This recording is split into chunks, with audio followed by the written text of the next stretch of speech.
Howdy. How are you doing, Clayton? Good, thank you. Good. Bit cold today. Good stuff. Yeah, we get used to it.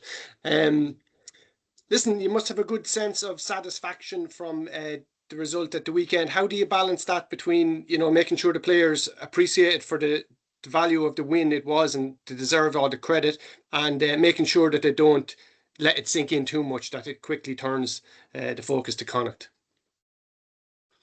It's been pretty easy, really. Obviously, we were delighted with the outcome on the weekend. Um, but come Monday, we just reviewed the game like we would every other week, and just keep reminding ourselves that that's in the rear vision mirror now, and for all the pats on the back, it's short distance from that to a kick up the backside if we don't get the job done again this weekend. So, yep, it's been a good week. And we all saw maybe how effective a chip on the shoulder or something to prove can be in a team, how you can, harness that into a good weapon. I guess you're aware that Connacht maybe will be coming to Thomond Park with that same sort of something to prove attitude. Yeah, 100%. That's what we're expecting. Um, they've probably potentially haven't quite got the outcomes that they've wanted from the first few rounds, but they certainly haven't been far away. Unlucky last week, and a lot of the guys have talked about the rich history between Connacht and Munster, and that it's never an easy game. So we're expecting them at their best, and we'll need to be at ours if we want to get the desired outcome. Do you have any update on how Brian Gleeson's surgery went, and maybe a word on Edwin, Dermot, and Andrew about if you have any timelines for those guys? Yeah, so Brian's had a surgery. Turned out to be a relatively sort of nasty elbow fracture. And I think that's probably going to have him out for anything from 6 to 10 weeks. So it might be closer to sort of the Christmas window when we next see him, which is really unfortunate, to obviously just being named in a supporting role, I guess, for the Irish team, and for the time he was out on the field, he was impressive.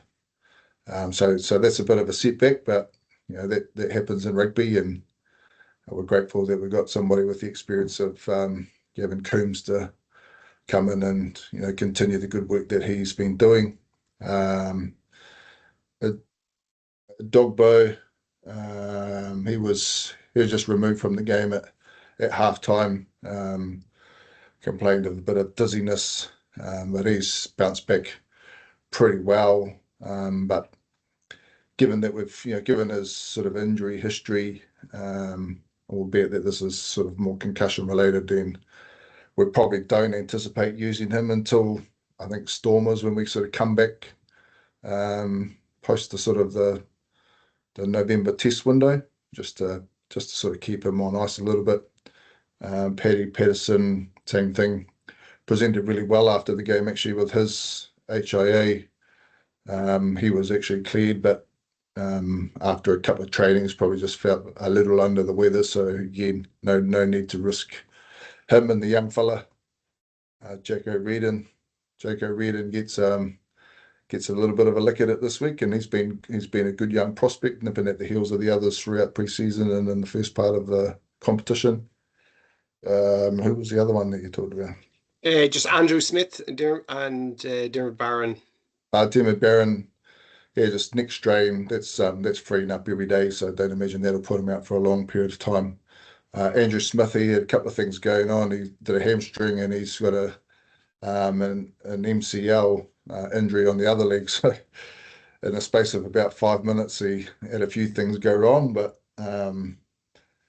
yeah, he'll bounce back. Not entirely sure of the timelines, but we're hopeful that that even though 2 injuries is not great, that he won't be out for any massive length of time.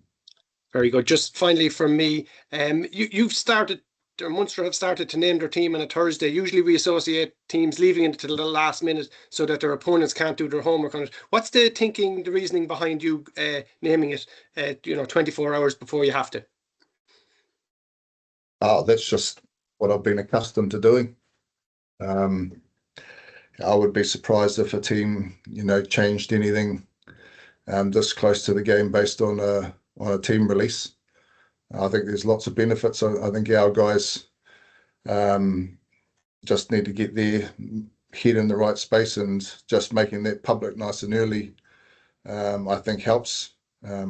We've released a number of players to go and play for their clubs in AIL. We walk through airports where there's thousands of people. Like I don't know what the big need for secrecy is, to be fair, and I wondered whether others would start doing it, and funny enough, the last couple of weeks we've seen the same thing. So yeah. Yeah, well, we appreciate that anyway in the media here. So thanks very much. Good luck for the week. Thank you.